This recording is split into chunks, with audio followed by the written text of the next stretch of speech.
Let's start the car. Try again.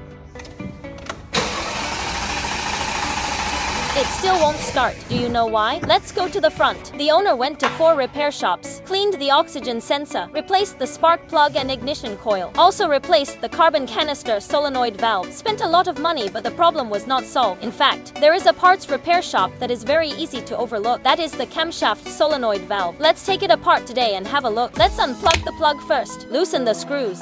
Pull out the camshaft solenoid valve. Look at all the sludge on it. No wonder it won't start. Find a bottle of cleaning agent. Use it to clean the sludge. This cleaning agent is only $2 a bottle online.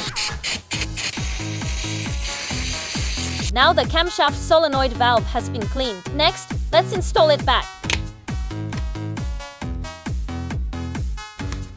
Now the camshaft solenoid valve has been installed. Let's get in the car and try to see if it can start smoothly. If the car starts successfully in a while, brothers, don't forget to like me to support me. Let's start it.